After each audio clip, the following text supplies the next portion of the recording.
Now, again, don't take it personal, but someone's asking if you are on the spectrum. They say that they Wait, get what? impression of it. On the autistic spectrum?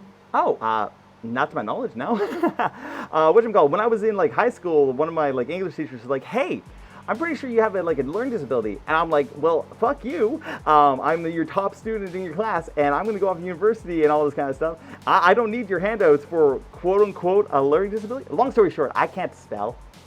Like my spelling is dog shit, and like my handwriting Right. is dog shit. There's one reason why I'm not an artist. I like that, but like I am extremely verbally and mentally intellectual.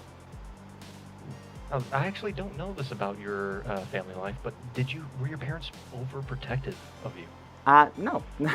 Like, here's the thing. The way I grew up, my parents had a business right on the exact same property as, what do you call it, my house, stuff like that, and we, like, lived in our business. My parents would spend fairly, like, medium to little time with me. I could go down and see them whenever I wanted, but they'd always be busy doing stuff.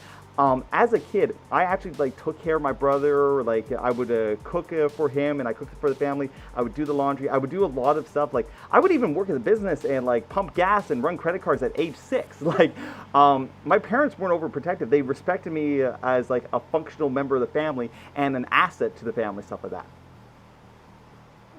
So more of an equal and not really just a protective over parentage. Well, here's an example of how much my parents weren't overprotective of me.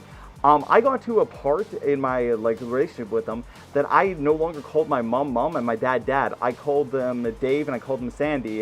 They would call me by my name and we would refer to each other by those names. Yeah. Ooh, now this is a little bit more of a fiery one. What is the worst experience you've ever had with a furry? With a furry? Mm-hmm. Um, I would have to say my worst. That's an interesting one. Do I want to call bitches out? That's up to you.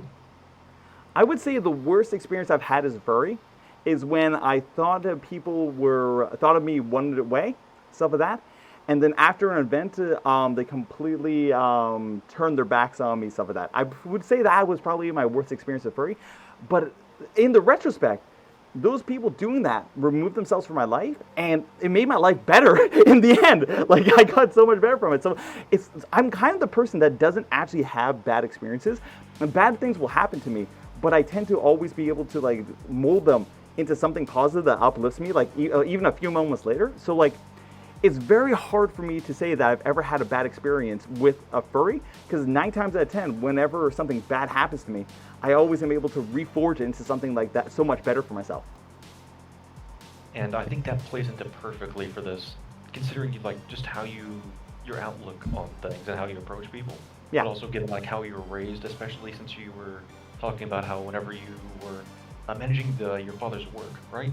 Oh yeah, like my Where you parents owned a learn. business, and like I was taught at a super young age to be extremely respectful of like literally everybody.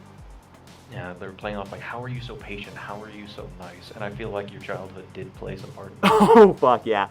What you call it? If you're asking me about my patience stuff like that, so like I've always been a very patient and like what you call calm kind of person stuff like that. Like there's been times where I've had like my head split open by like a piece of metal, and then I've walked in front of my father and he was blind. He can't see anything, right? And he would be talking to a customer, and I just stood there and I patiently waited for him to finish his conversation with the person, and then that person to address me be like, "Son, are you okay?" And me to respond, "No." And my dad to be like, "Okay, go see your mother." I'd be like, "Okay," and then I run off to see my mother. Stuff like that. Like, I'm just a very patient person in general. It's just part of who I am. I would say in some cases, like that one right there, to a fault. Like you Yeah. should probably have, interrupt and be like, "Hey, Dad, my head's bleeding. I don't know what's wrong. Help." Oh, like my patience is sometimes a detriment to me, so that because I will be patiently dealing with a negative situation for a long period of time and not resolving it because I'm patiently waiting for it to like resolve in like a way that is like neutral to all parties. Instead of some people would be like, okay, this bad shit's happening to you, deal with it immediately. I will deal with things immediately, but like I will have the patience and understanding that some people will like take advantage of over time, be like, oh yes, just wait for this thing, or oh just wait for another thing, just wait for another thing. And my patience can be used in that such a way. That would probably be the one negative thing about my patience.